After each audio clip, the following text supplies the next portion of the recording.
Most entrepreneurs don't think about trial lawyers until something has gone wrong: a contract dispute, a partner breakdown, an employee issue, a customer claim.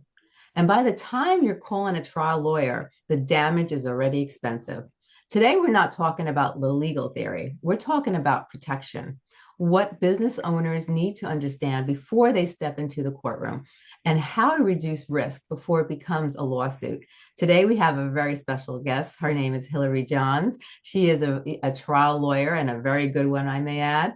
And she's here today to talk about some of the information we just mentioned. And I'm really excited about it because, people always get very surprised when they get hit with lawsuits and, they don't know what to do.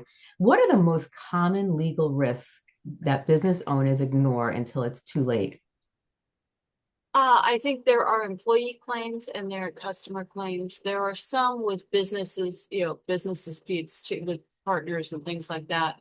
But I think your main ones are going to come from your customers, your employees, or people who have been involved with your premises in any way. Like, say, for example, a vendor and they didn't pay an invoice or something like that. So I would probably divide them up in a few categories. I mean, first and foremost, make sure you have good insurance. It's a little more these days because the rates have gone up. But if you can afford it, it's worth doing. I know a lot of people will skimp on that, on insurance, and don't have it. You will sleep better at night knowing that you have insurance to cover things like slip and falls. Say if someone hurts themselves or they're in your office or the employee does. You need to make sure that you are covered those. And for depending on what kind of services you provide, sometimes insurance can cover, I'm referring to just the customers right now. So Mhm. people come into your office like us, or people, these days, a lot of people don't come into our office, they just call. Those kinds of things. People are Yeah. calling or wanting assistance or something like that. There's a few things, like, for example, a doctor or lawyer would have what's called malpractice insurance. They may have things in a written agreement that says you're going to indemnify them if you get sued. Right. Having insurance of those types, one, slip it for any physical type injuries, you need to look at that. And if you have people driving and delivering and things like that, you need to make sure that you have that in the event anyone's injured. Not just Yeah. the customer, but say, for example, you own a company that makes deliveries. Right. Have you considered, are all your drivers insured?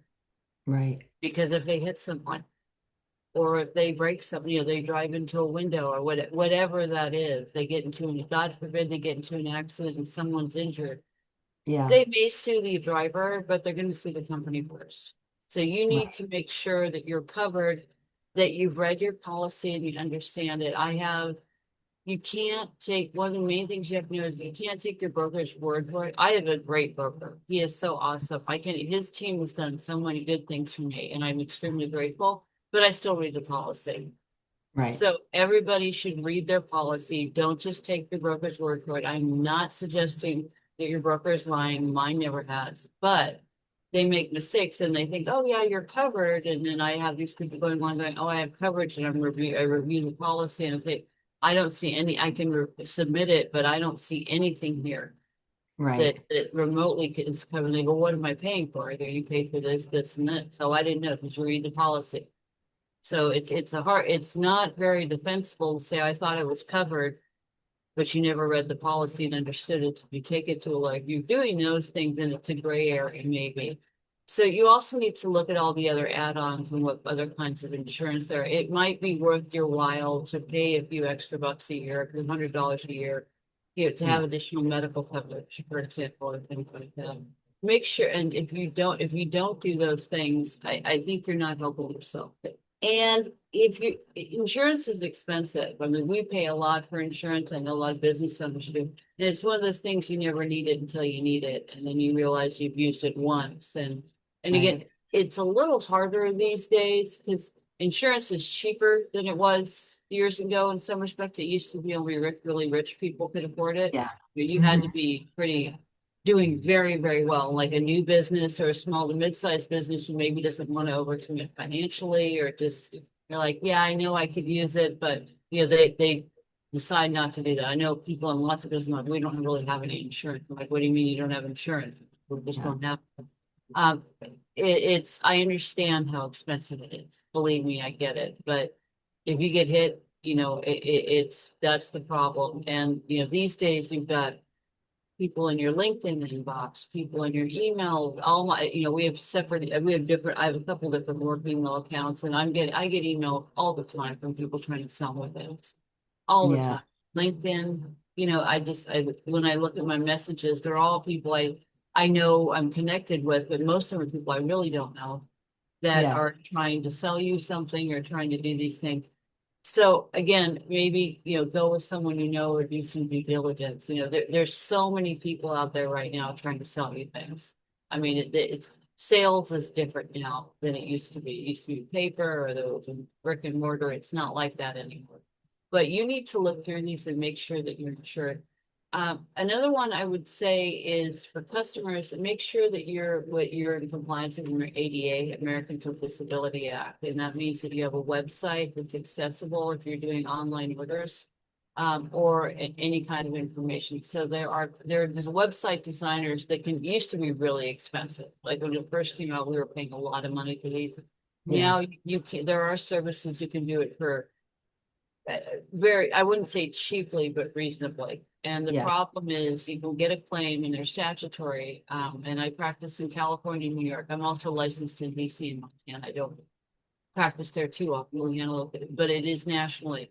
If your website is not accessible to someone who's ADA and, has a disability, either, because they can't use their hands or the classic lawsuit you're going to get is it's a blind person who can't Right. access your website and is it voice activated, they can't use your services online. There's also applies to physical too. Like if you have stairs to go all the way up to your second floor office and there's no Yeah. elevator, you have an accessibility problem unless you can accommodate them another way. Like, for example, we have a conference room on the first floor. Let's meet there. Something like that where the person's comfortable. But the main thing is going to be online. They'll get these claims, you'll get a demand letter from a claims attorney, and they are trying to change legislation. One, because actually courts in New York have gotten sick of it soon. Just New York tends to be a little better about these things. And I'm a native Californian, but they are. Some of these firms just file volume lawsuits. They just send out letter after letter after letter, and they sue, and the violations are statutory, so they're going to Right. make coupons. They don't care. It's a volume thing. The more they sue, the more money they're going to make. Right. They are thinking some things about introducing legislation that requires like a safe harbor provision. Like if your website's not in compliance, you have 90 days to correct it. That hasn't happened yet. But what they also is judges are getting tired of seeing these because they're nuisance and harassment suits and they know what they're doing. They're just sending out letters to all these businesses. But if you're in certain areas, for example, fashion, any kind of online retail, any Yeah. kind of delivery service, like if you're on Uber Eats or DoorDash or whatever you're using, all of those, if your website is not in compliance, it's a real easy way to get cited. And again, these are statutory violations that have a fine that comes with them. It's usually like $3,000 or $4,000. So it's Yeah. worth having. And again, don't take the web designer's word for it. Oh yeah, it's in compliance because they don't know. I mean, technically a website is never in compliance because the data is always changing. So there's always a point where it is in compliance, but you can be reasonably sure that it's accessible and how that works and things like that. So if you don't see the little thing on your website, Yeah. you need to take a look at it. You're making yourself easy prey for a plaintiff's attorney, and Right. they don't care. And they'll send you another one if you don't comply. And once you're on your list, and those kind of things. And then becomes the issue, well, I don't, on principle, I don't want to pay it. Well, it's going to cost you more to fight. It's going to cost you, I can guarantee if it's only one or two violations, it will cost you way more to litigate it. So you can fight on principle and maybe you'll win, but that's how you get it. So again, we've had success with clients and I have colleagues who have making sure their website's in compliance. Sometimes we just go away or you can Yeah. settle it for a nominal amount. But if you're doing any kind of business online, I think you need to be aware of those. Um, I think given how much time we have today, I'm just going to talk about the customers, and another time we can talk about prevention for Yeah, partnerships and employees. But I do think those are some of the main areas that you're looking at. And again, when you have an agreement, make sure you've read it with a vendor or any kind of customer or third party. Some of them want like indemnity provisions. I think you yes, really need to look at those because if they do anything, if they get sued, essentially you could be put in the whole bill for that. And a lot of people don't know what that means. right. There's also arbitration is different now than it used to be. Arbitration used to be actually a pretty cost-effective way to handle things, or Yeah, or if you were very wealthy, you could afford it. Now everybody does it because they don't want to go to the courts. They don't want right. people to know they're being sued. They don't want people to know. However, a good arbitrator or mediator, both are very, very expensive. Are expensive. You're talking probably $500 to $1,000 an hour or more Yeah, these rates. And what people don't realize if you're paying them and your lawyer. So say, for example, you split the cost of a mediator and or an arbitrator, and it's $1,000 an hour. So you're paying in an 8-hour day, if it's not more. If you're already paying $4,000, you're paying the lawyer too. So you're probably paying $6,000 to $10,000 a day for an arbitration that could go for a week or two. So, I right. mean, I think people really don't factor that in when they have these arbitration clauses in these. So make sure that you do. I also recommend that in any agreement, you consider whether or not you want to have an attorney's fees provision that can have put a bite in it. Yeah, People are a lot less likely to sue if they know if they lose. You can turn a loss into a win, essentially. yes, So they could say, okay, well, you won $4,000 or $5,000 from me, but my legal fees are $35,000. So you're going to be writing me a check. That provision, if written correctly in these agreements, I have seen it put off and stop a lot of litigation because their attorney, any good attorney is going to tell them and say, look, I'll do my best, but no attorney worth their salt is going to guarantee a win. And when they see those, they look at that and go, oh, okay, there's the cost of the arbitration. I do also recommend that it's California has to be eligible for legal fees in a contract dispute in real estate. You have to go to mediation first.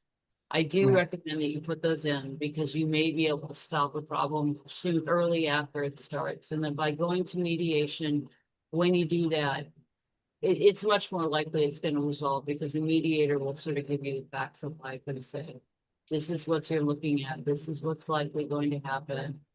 Those kinds of things. And if you look at those, I think you're very likely going to, those are provisions that I would look at. But stopping a problem before it starts and doing a little preventative work, Yeah, um, you have to assume that at some point in your business career, you're going to get extorted or someone's going to threaten to sue you or things like that. So you should prepare for it now and say, okay, well, go ahead. I have good insurance. I mean, I wouldn't tell them to go ahead, but I know yeah, I always have a good feeling, knock on wood, that we have good insurance. I'm not inviting lawsuits, but I mean, at some right. point, there are people out that will take advantage and exploit you if they can. And Yes. it's if they know you're afraid of being sued, they'll push that button.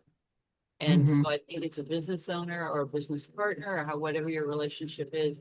If you make sure that you have those things in place, like your agreements and that there's some bite into them if you win, make sure that Yeah, you document it with customers too and notes. Make sure it's also your policy. Like if a client is calling a lot or a customer is calling a lot or a customer is behaving erratically or a customer is, a key one is if they're threatening to sue other people. yeah, Yeah, that tells you that they're litigious or that they feel the world owes them something that they may be problematic. So if you're seeing people like that, another one is if they work with someone in your profession, and this happens a lot, they weren't happy with their previous lawyer or someone else, but if they're looking to go after the previous person, that's probably someone who's going to cause a problem. I mean, right. it's likely, not always, but it does indicate there's a vindictive person with something.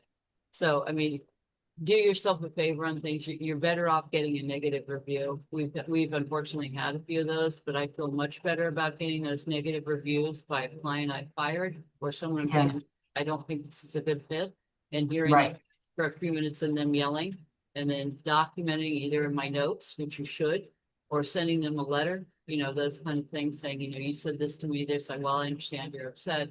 You're far better off having a few bad reviews or people saying a few nasty things, and it will happen. We know how this goes. People Yeah. aren't happy, they'll write a bad review, and it's not fun. But I think people these days kind of realize that how the game works, and it is a game for some people. I talked to an agency one time, and they said that your story is constantly about people extorting services, saying Hmm. if you do this for me, I'll write you a bad review. If you don't do this, it's like it never ends. They want something Yeah. just like getting free food for life or whatever it is, 3 days a week or whatever they're doing at your restaurant because Yeah. they just want to, they don't care. They have no shame. They don't see it as stealing, even though it is. Right. You need to consider those things, but I think most businesses understand that. So I think you need to prepare for those right away. And you're doing yourself a favor, I think, by planning ahead, and that needs to be part of your business plan. Um, to have something in it. I wouldn't wait around for some things to happen or hope that someone does the right thing. That's usually not, unless you know the person really, really well. Yeah. That's usually not. That's usually not the way. And again, there are people who exploit and take advantage. Not everybody, not everybody. I like to think there's more good than bad people in the world. I don't know if that's true. You mentioned something really a good point when you were speaking. You had mentioned about, how they are scammers out there and that you go on a lot of these, social platforms. And I have known several people who have gotten fake allegations, that you've broken the law and you've done this and you haven't complied to this and you need to send us X amount of dollars or we're going to you know, um, pursue this and da da da da. And they make it sound like they did something wrong when they actually didn't do anything wrong. Like a copy, I've seen people talk about copyright infringements where they didn't copyright, but the person, claims that they copyrighted their image or or something or another, and they actually didn't, but the person got so overwhelmed that they sent the money out to the person. Like, how do you know the red flags of what is actually a true a true claim and someone that is trying to scam you on the internet? Well, they are a lot of scams, and it's like the Nigerian prince scam. It's just in a different one. They have one that's I don't know. I'm on a bot for one, but someone keeps calling and saying we're getting an injunction against you. I don't know. I don't know. It's obviously that's illegal, and it's not even to collect the debt. It's just some scam, and I happen to be on their list. And you may be seeing the recent one is there's these bots that keep calling everybody's phone, and you block them, and then and I'm like, is anybody else getting like, yeah, we're getting them too. So it's the newest marketing. One, I think anytime someone sends you a letter like that, one depends if it's coming from a lawyer or not. Two, I would probably, as a lawyer, do some due diligence and find out what kind of firm is this? Yeah. Is it a firm that's, are they doing a lot of slip and falls? Or there's some firms that are doing those. Yeah, the fact that it comes from a lawyer doesn't even mean that. So I mean, I would probably ask for proof.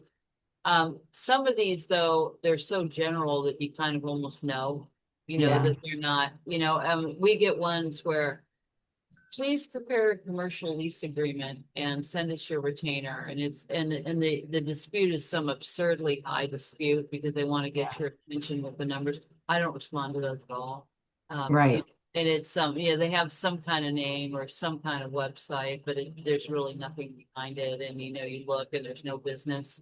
So I mean, I think doing a little due diligence to check, whether the event took place. I mean, it's sometimes it's hard not to panic. That's what they're trying to do. They're trying to hit Yeah. your panic button and to exploit that. And if they can get you to panic, then they figure they may have, or they can tap into that fear, that's makes it a lot easier for them to manipulate you in a situation to get a few dollars. But these are the very same scams that psychics use, and again, which, by the way, my personal opinion, should only be used for entertainment. People feel differently, but these are the fortune teller scam, the romance scam, the romance fraud. These are these same type of thing, and that's what they're exploiting there. So you have to think about, if they're making you panic, you need to think about, one, try not to think about why you're panicking. Are they just saying things to try to get a reaction out of you? Because that's what they're targeting. They're not targeting facts, they're targeting your emotion. And there's a gear to them. And don't feel bad even if you did fall for it, don't feel badly. I mean, some of these Yeah. people are very sophisticated and very smart. They're hard to figure, they're hard to detect sometimes. So it's Yeah. not always, this is how they're making a living. You and I are going to work every day, and they're out there.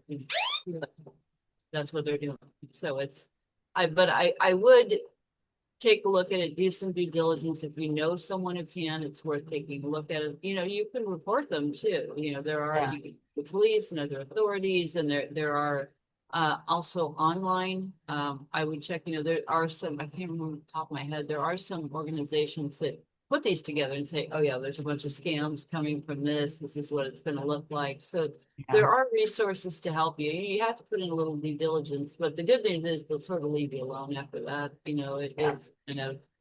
After that, once they realize you're not an easy target, they usually go away unless it's just in a computerized system, and you can say, yeah, you emailed me before, it was a scam then, it's a scam now. And or you can be confrontational, which I've tried and does work.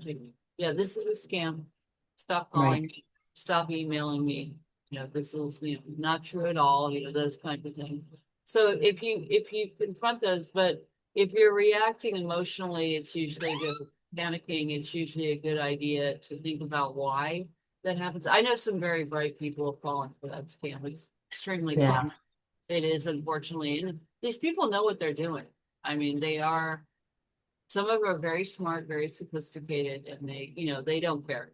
So that Right. they're convincing because whatever they're saying, it's not that they believe it or care if they believe it, but but if you're seeing scams like that, do some due diligence, sleep on it. Rarely is there a thing. I had a client of mine, a friend of mine too, that said she had got a call that they had to send money, and it was like, mom, I'm in jail, and help me, mom, I'm mommy, come get me. And this is their adult son. And she Yeah. sat there and she said they had his voice. It was his voice. She's like, it was his voice. And she sat there and but she could tell, she knew it was a scam. She said, when's your birthday? And just sat there. No answer at all. So she hung up the phone. So that's how she kind of unmasked that. But Right. they do a lot of these things, and I know people called me because they said I was supposed to send money because I thought my son was in jail, my child was in jail, or my child Yeah.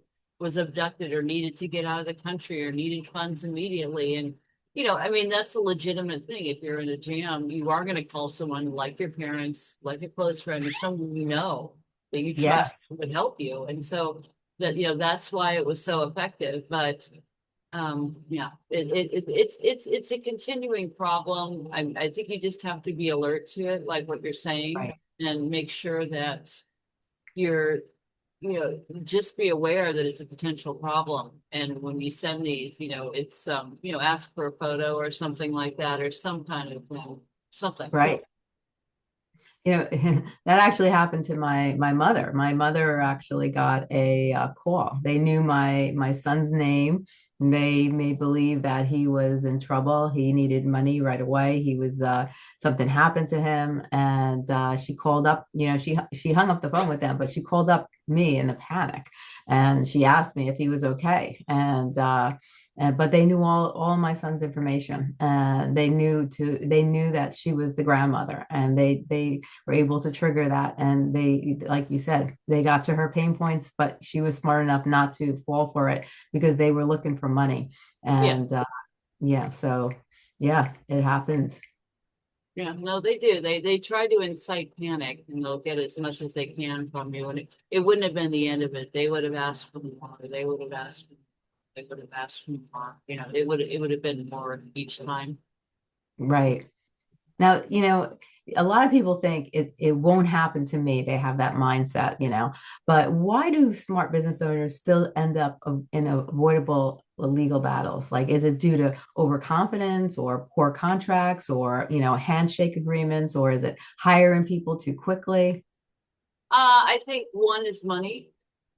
Two, when you run a business, it's almost impossible to keep track of anything at any given time. I've Yeah. heard that from very smart people have been scammed by employees and other people. And a Yeah. lot like, didn't you see this? And they said, no, I was busy. I was actually working. If I'm in the courtroom in a deposition, I don't know what's going on in the office. And Right. someone looking to exploit that is going to do that, is going to know, that, so you can, and I've had clients who have been stolen from, and I work both sides of those. And, when people are not in the business of, you can't run a business sitting on your employee, for example, Yes. or a vendor, or worried about it. But you can look for the signs, but some of them, or they'll go to extreme lengths to hide it. So Yeah. you don't always know, which is why you have insurance. But if you see indicators that there's a problem, my suggestion is to look into it or be aware of it and decide Yeah. how far you want to take that ride. Right. Some are, you're going to have to be okay. Let's see about this. But if you're seeing problems, make a list or a note to the file, something. It may not even be a reprimand or something with the client. But if it starts to become a problem, you're going to need to put it in writing, protect your business. They look, Right. you've called several times, you've done this, and, you called at all hours, you're expecting it to drop everything. Oh, that's not the way this works. There Right. are customers and clients who will be unreasonable.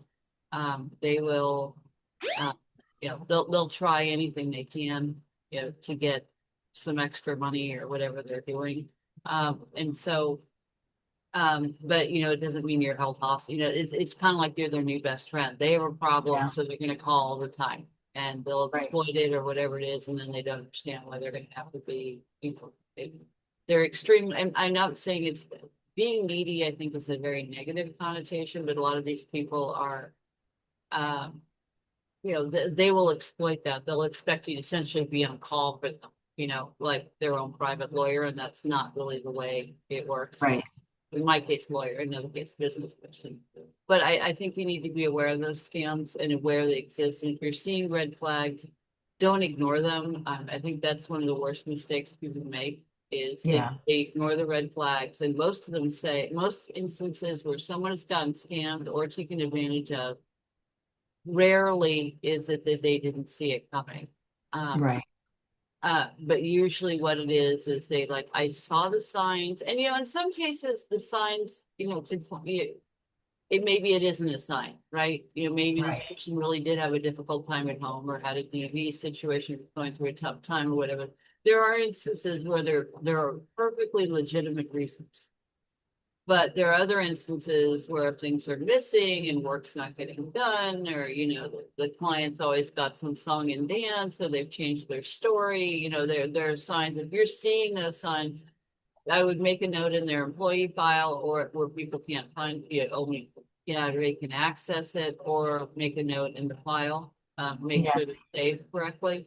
That, if you're seeing indicators like the person is angry, it's saying they're angry, be careful about Yes. that, because they'll turn it on you pretty quickly. If Right. you don't get them what you want, it's if this person has sued other people or threatens to sue other people, that's Yeah. usually a red flag. It's one thing to say, my old boss hit on me and I could have sued him, but I didn't want to, and I just moved on. That I'm not Right. talking about that. I'm talking about, and that may be the case. I'm not saying, Right. but there are other people saying, yeah, I'm gonna sue this person now, and they're gonna sue, these people who are going to do that, or maybe, I'm not saying it is or isn't true, but there may be other issues going on Right. there. Um, Hmm. and one is feeling entitled, or whatever it is. So I would be careful about that. If you have a particularly litigious client or employee, you may have a problem later, because if you part ways or you don't agree with what they're doing and you have to reprimand them, Yeah. that those are people who are particularly sensitive to criticism and don't take it well. And Right. will turn it on you. So if you're seeing that, sometimes you don't always know. I mean, you don't know much about a person when you hire them or start doing business with them, and it wouldn't be very appropriate to ask. But if you're seeing those in time, if you found out later, make a note of that. And Yeah. sometimes what I do is like a checkup list, and you write down all the things that are issues. Yeah. And sometimes you'll be surprised how long they are, because Right. it's usually when people are doing those, it's like taking another bite, but they're not doing it all at once. Because Yeah. that's and I guarantee you they've done it to other people. So I would be watching for those signs. But if you have, a list as long as your forearm of problems with a person, employee or customer, you Yeah. might be trying to part ways. Because it's not going to end well. Right. It's not. And you could get sued or get a claim or things like that. And it's this day and age, almost everybody gets claims now. I mean, it'd be particularly in California and New York. So this is a very common thing, but I would be careful about that. That's Right. what we're doing. Now, if someone is building or scaling a business right now, what are the three legal protections they should have in place immediately? Free legal protections. Hmm. Insurance, I think you need to have strong written agreements, with depending on whoever you're involved with. Um,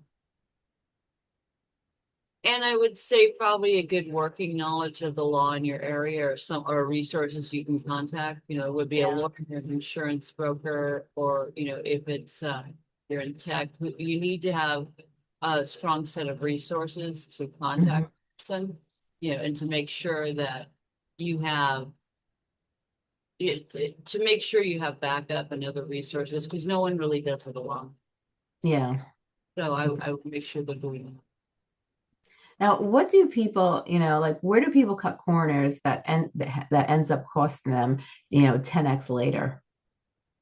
Chief insurance, or insurance with a company that's not established, because I've told them before, I've had this where insurance companies have gone out of business. Uh, Right. so if you have that, you have a problem.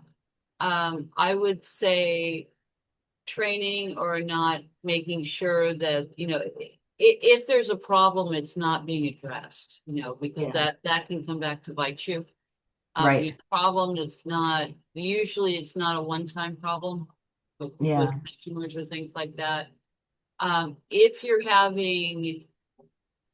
having a dispute, for example, with an employee or a customer or client, and it's not getting better, and there's an attitude problem. There Yeah. are some people, if you let them, some people appreciate the break and it's not a problem. Other people, I think, see it as, okay, I'm getting away with this. That is Right. one thing, by the way. If someone says, let me see what I can get away with, you need to get rid of that person right away. Um, Yes. that is, it's amazing to me what people will say. Yeah. That I've had an employee say that, I mean, a couple of them, let me see what I can get away with. We don't do that here. Let's do it right, but the mere fact that they're saying that, it can be a figure of speech. It is true. Right. Sometimes people say things, it's like, you know it wasn't really meant that way, but other people, they do mean it. And so if you're seeing that, you need to be very clear to them. People don't change much. They don't. If they have Yeah. those kind of values, they've had them for a while, and they probably just are keeping it to themselves, or looking to the next person to exploit. So a Yes. tiger doesn't change with stripes, so to speak. Sometimes people can make some corrections, but anybody, and I have seen in a few situations some life-changing events, but the Christmas Carol story where Scrooge sees everything different all the time, that rarely happens. Rare. Right. I mean, I've seen people go from having a good life to a bad one, and I've seen Mhm. people turn their lives around. I've seen that. But by and large, if they have those kind of values, that's something you need to watch, be careful of, because, and again, confronting a person when they're doing that is not always the best move. You probably should tell someone or document them, but getting into it with them, and be Yeah. careful what you say, because you could get sued for defamation. Right. We have a couple of clients that just anytime someone mentions anything about them, they want to sue. The answer is no, but doesn't mean they won't find a lawyer who's willing to do that. Right. Don't weaken your position by saying something. out of anger or frustration that you wish you had later, that kind of thing. Right. Now, at what point does the situation move from fixable to you need representation? I think if you've had any demand or a person is, if you feel like someone's trying to set you up, they probably are. So if you get a demand letter of any kind, you certainly should be. But if there's a problem with a customer and employee, it's probably worth having someone there to consult with, probably paying them for their time to consult with them or things Right. like that, because the potential consequences aren't good. And it's, you don't want to be getting served with the demand letter. Some don't even bother with the demand letter, they just go file suit. So I think it's probably worth talking over with a lawyer and decide what you want to do. Some, and obviously make sure they don't send out an email and CC you on it. I see that a lot. Really, I CC'd my lawyer saying like, you just waived the attorney-client privilege. You can't do that. That's a very Yeah. common. But I would make sure that they're following along with it, that they're, you know, that get a lawyer involved, talk to them. It's a client decision in terms of that. They Right. may not want a lawyer's name on it right then. It's like, tactically, do you want to decide, do you want to take it there yet? Because once a lawyer gets involved, it does set a different tone and Right. position, But I would make sure too in those situations when a client's angry or upset or stressed that they understand your advice, because sometimes Yeah. they'll misconstrue your advice and say, "Oh, my lawyer told me this." Like, no, that's not what I told you. It's a good idea in any business, anyways, right? So we talked today, and you're going to go this route, and you're going to let us know if there's any issue. You did mention that you're angry or that you're frustrated. Yeah. Don't let that cloud your judgment, kind of thing. So, I think those are important things to remember, because when people are upset or going through difficult times, they don't always show the best judgment. Right. And that can be for a number of things that, and there could be things going on in their life. Like I've known grief makes people do very weird things that people would Yeah. not otherwise do if they're going through a divorce or a breakup of any kind.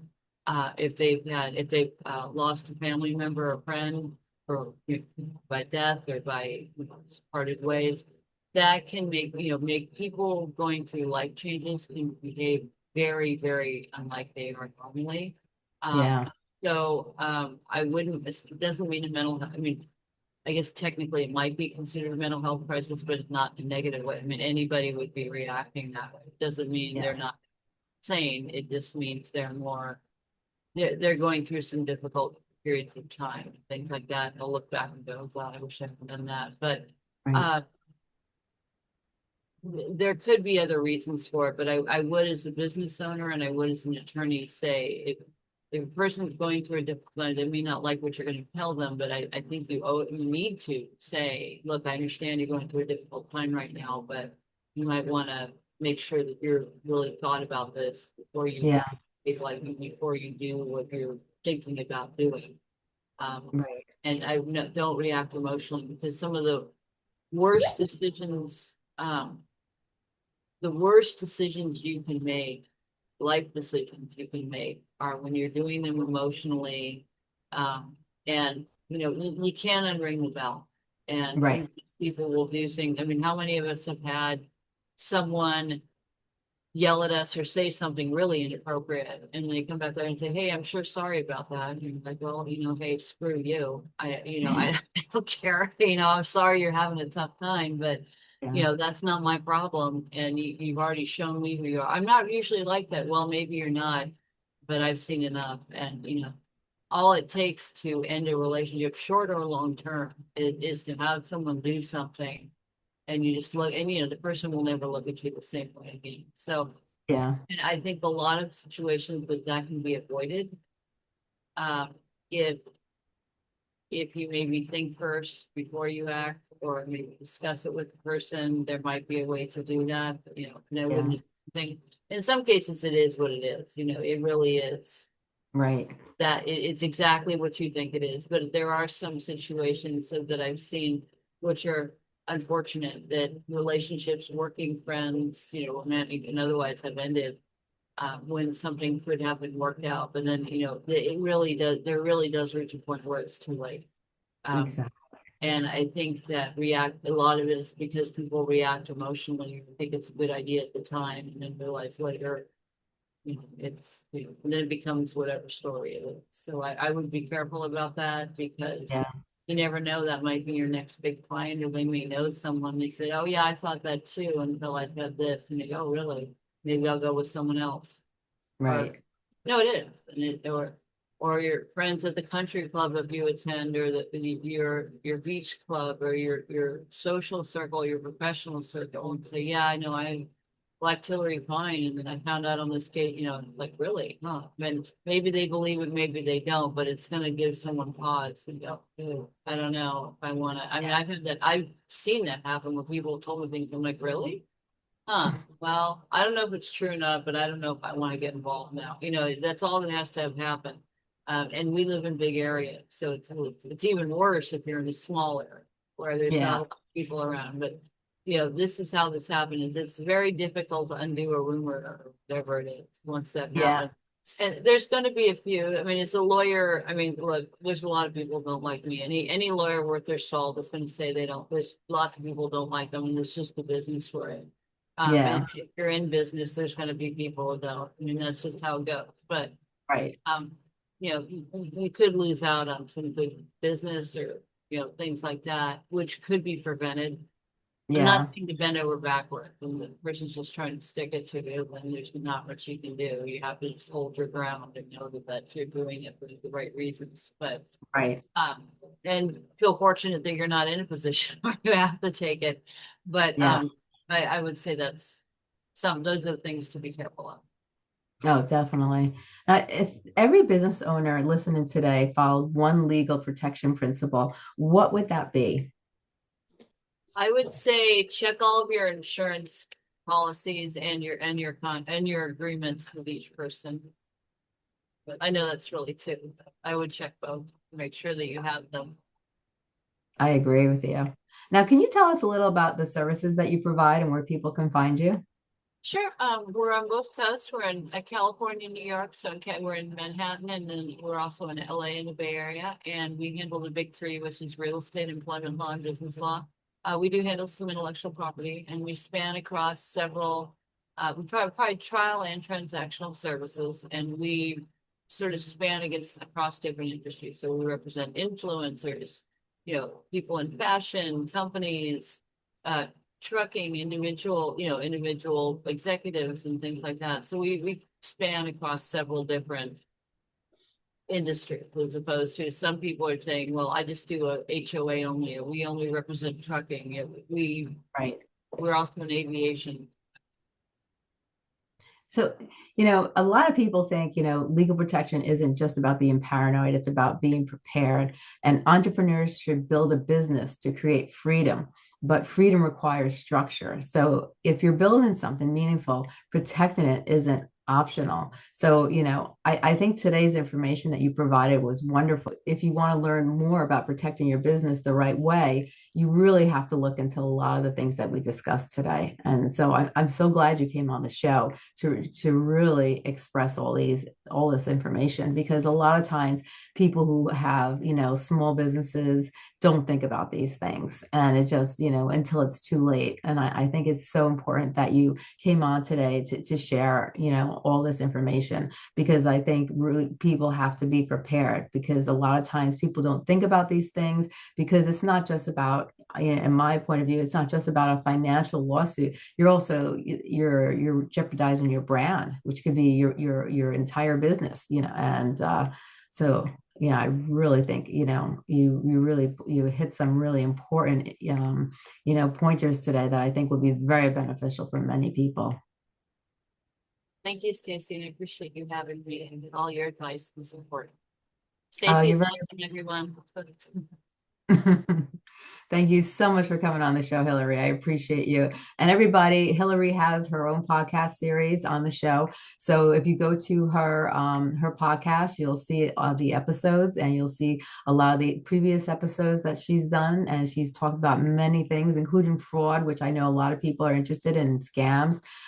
So, check out Hillary's podcast series, and she's part of our podcast community. So if you have any questions, feel free to, put them in the comment box, and she'll be happy to assist you in any way that you need. And also, Hillary, where can people find you? Can you tell everybody your website address? I'm sure it's Hillary at hillarytravelers.com or hillarytravelers.com, two L's. So Hillary Johns. And I'm also, if you Google me, I'm easy to find. Wonderful. Oh, thank you so much, Hillary. This has been wonderful. Thank you, Stacey.